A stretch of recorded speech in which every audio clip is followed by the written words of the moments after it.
O Senhor esteja convosco. Ele está no meio de nós. Proclamação do Evangelho de Jesus Cristo segundo Marcos. Glória a vós, Senhor. Jesus estava passando por os campos de trigo em dia de sábado. Seus discípulos começaram a arrancar espigas enquanto caminhavam. Então os fariseus disseram a Jesus: Olha, por que eles fazem em dia de sábado o que não é permitido? Jesus lhes disse: Por acaso nunca lestes o que Davi e seus companheiros fizeram quando passaram necessidade e tiveram fome? Como ele entrou na casa de Deus no tempo em que Abiatar era sumo sacerdote, comeu os pães oferecidos a Deus e os deu também aos seus companheiros. No entanto, só aos sacerdotes é permitido comer estes pães. E acrescentou: O sábado foi feito para o homem, e não o homem para o sábado. Portanto, o Filho do Homem é Senhor também do sábado. Palavra da salvação. Glória a vós, Senhor. Aleluia, aleluia, aleluia, aleluia.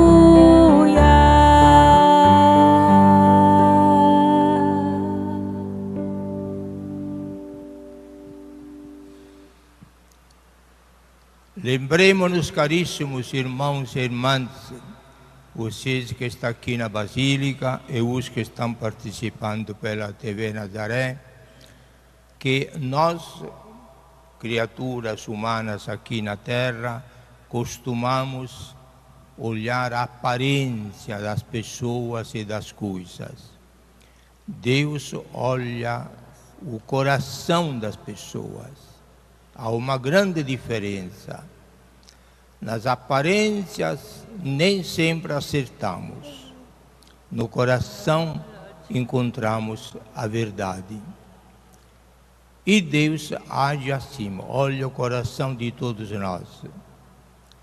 Aparentemente aquela pessoa é mais elegante, mais prestigiada, mais aplaudida, até mais invejada, mas pode ser, como Jesus disse em outro lugar, que aquela pessoa tão invejada seja um sepulcro caiado, dentro é podridão. É justo que Deus, que a verdade valoriza o coração, o que a pessoa é, não o que a pessoa aparenta. Por este princípio, entendemos porque, quando Deus decidiu de escolher o novo rei de Israel, que seria Davi, mandou Samuel procurar um dos filhos de Jessé, lá em Belém. Não é a Belém aqui do Pará, Belém de Judá. Graças a Deus, nós aqui temos este nobilíssimo nome, Belém, que repete a Belém onde nasceu Davi e onde nasceu Jesus. É uma cidade santa, também para isto. É Santa Maria de Belém, a nossa cidade. Então, em Belém, Samuel foi. E Samuel se deixou enganar pela aparência, como sempre nós costumamos fazer. O primogênito, Eliabe, era um playboy gigante, bonito, alto. E Samuel, certamente este é o rei, certamente. Deus disse, de jeito nenhum. Aí foi um atrás do outro, 6 irmãos, um mais potente do que o outro. E Deus, não é este, não é este, não é este. E Samuel, ao final, Tem ainda outros irmãos? E o pai disse, não, é um moleque lá que está pastando as ovelhas lá, um mocinho, um garoto qualquer. Não presta. Mande chamá-lo. E Davi, o jovencinho, louro, bonito, mas muito simples, muito humilde, veio cheiro de ovelhas.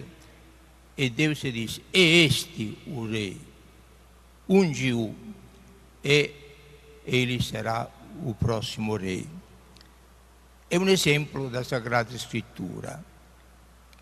Nós também, caríssimos irmãos, aprendamos disto, a valorizar as pessoas não para aquilo que elas aparentam, porque são ricas, porque são inteligentes, porque têm status, porque são muito admiradas pelas pessoas, porque têm grandes riquezas neste mundo, porque têm um lugar de destaque na sociedade.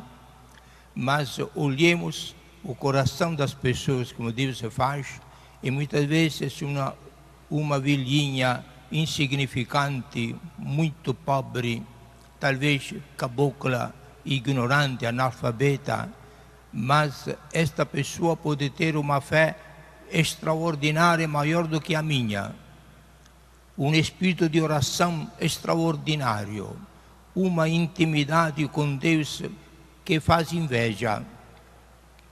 E esta é muito mais importante do que eu, do que todos estes grandões do mundo.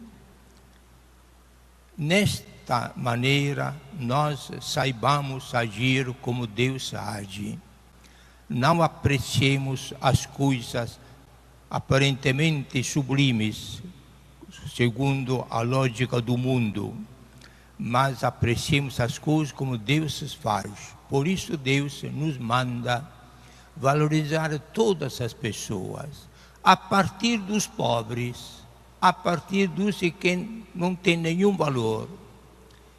E os pobres foram a primeira palavra das bem-aventuranças de Deus, este novo código de comportamento humano. Bem-aventurados os pobres, porque deles é o reino do céu. São os pequenos que vão ganhar primeiro o mundo. São os pequenos, as crianças, e os que se adequam às crianças, que vão ganhar o reino do céu. Nós, portanto, temos o olhar de Deus, valorizando o que é pequeno, que é desprezado, quem sabe, marginalizado na sociedade. E a este Deus dá um carinho todo especial. Os primeiros serão os últimos, dirá Jesus. E os últimos serão os primeiros. E nós hajamos como Deus age. E não vamos nos arrepender, porque o caminho da verdade, que nos liberta de tantas mentiras e de tantas hipocrisias da vida, de que o mundo tanto gosta e se reveste. O Evangelho de hoje é um pouco polêmico, porque Jesus se permitiu, não neste caso, mas também em outro caso do Evangelho, se permitiu de fazer que os apóstolos fizessem algum trabalho durante o sábado e que ele mesmo curou vários doentes em dia de sábado. Isto provocou a raiva dos fariseus, os quais sempre julgavam e afirmavam que o sábado proibido qualquer trabalho. E Jesus muitas vezes os ridicularizava nesse sentido.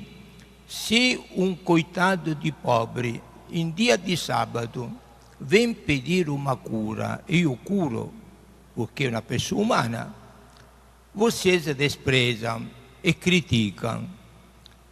Se o burro de vocês, por acaso, em dia de sábado, cair no bueiro, vocês não fazem de tudo para salvá-lo daquela extrema necessidade? É um animal. e vocês, em dia de sábado, trabalham para salvar um burro. E eu estou salvando uma pessoa e vocês estão criticando. Cuidado ao que nós chamamos de legalismo. A lei é assim e não se discute, mas a lei muitas vezes mata. São Paulo justamente ensinava: a lei mata, é o Espírito que dá vida. E Jesus agia não conforme a lei, levata com uma forma rígida, inflessível, mas Jesus olhava o espírito da coisa. Então, durante o sábado, os apóstolos se permitiram, por fome, passando um campo de trigo, de colher algumas espigas já maduras, debulhá-las na mão e comer os grãos de trigo, aí matando um pouco a fome de manhã. E os fariseus criticam. E Jesus disse: já antigamente aconteceu que Davi e os companheiros deles que estavam num campo aí tiveram fome, não tinha nada para comer. Fora lá onde estava o sacerdote Abiatar, os quais tinham os pães da proposição que só os sacerdotes podiam comer, e ele comeu os pães da proposição reservada, consagrados a Deus. Os comeu, ele e os companheiros. Uma coisa legítima, porque se tratava de salvar vidas humanas. Isto que Jesus quer dizer. O nosso sábado, todo mundo sabe, é o domingo agora, porque é o dia da ressurreição, o dia depois do sábado, diz o Evangelho, Jesus ressuscitou.